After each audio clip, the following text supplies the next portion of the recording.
आज मैं आपको सुनाने जा रही हूँ शरद पूर्णिमा की कथा। वो ऐसे है। आश्विन मास की शुक्ल पक्ष की पूर्णिमा को शरद पूर्णिमा कहते हैं।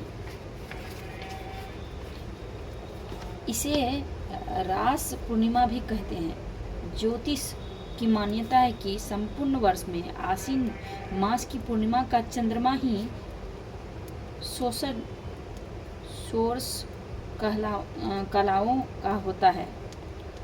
सोरस कलाओं का होता है। कहते हैं कि इस दिन चंद्रमा अमृत की वर्षा करती है। शरद पूर्णिमा के दिन शाम को खीर पूरी बनाकर भगवान को भोग लगाकर खीर को छत पर रख दे और रात को भगवान का भजन करे। चांद की रोशन में सुई पिरोए। अगले दिन खीर का प्रसाद सबको देना चाहिए। इस दिन प्रातःकाल आराध्य देव को सुंदर वस्त्राभूषणों से सुशोभित करें। आसन पर विराजमान कर गंध, अक्षत, पुष्प, धूप, दीप, नैवेद्य, तांबूल, सुपारी, दक्षिणा आदि से पूजा करना चाहिए। पूर्णिमा का व्रत करने के कहानी सुननी चाहिए। कथा सुनते समय एक लोटे में जल, गिलास में गेहूं, दोने में रोली तथा चावल रखें। गेहूं के 13 दाने हाथ में लेकर कथा सुने। फिर गेहूं के गिलास पर हाथ फेर कर मिश्रानी के पांव स्पर्श करे, गिलास उसे दे दे। लोटे के जल का रात को अर्घ दे। विवाहोपरांत पूर्णवासी के व्रत को करने के लिए शरद पूर्णिमा से ही प्रारंभ करें। कार्तिक का व्रत भी शरद पूर्णिमा से ही आरंभ करना चाहिए। एक साहूकार के 2 पुत्रियां थीं।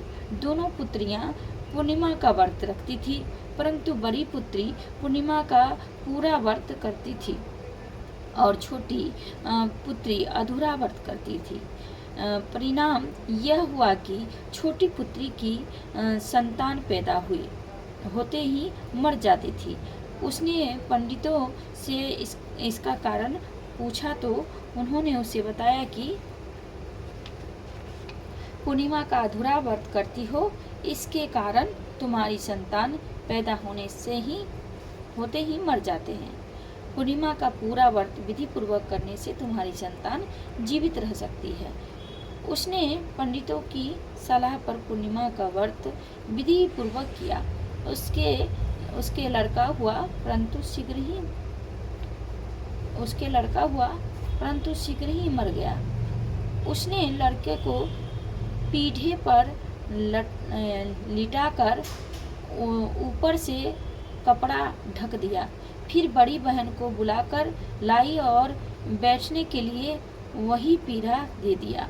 बड़ी बहन अब पीढ़े पर बैठने लगी तो उसका घघरा बच्चे को छू गया। बच्चा घघरा छूते ही रोने लगा। बड़ी बहन बोली, तू मुझे कलंक लगाना चाहती थी, मेरे बैठने से यह मर जाता। तब छोटी बहन बोली, यह तो पहले ही मरा हुआ था, तेरे ही भाग्य से यह जीवित हो गया है। तेरे पुण्य से ही यह जीवित हुआ है। उसके बाद नगर में उसने पूर्णिमा का व्रत करने का ढिंढोरा पिटवा दिया। तो ये था शरद पूर्णिमा की कथा जो मैंने आपको सुनाई है। Thank you so much. बोलिए हर हर महादेव की जय, साचे दरबार की जय।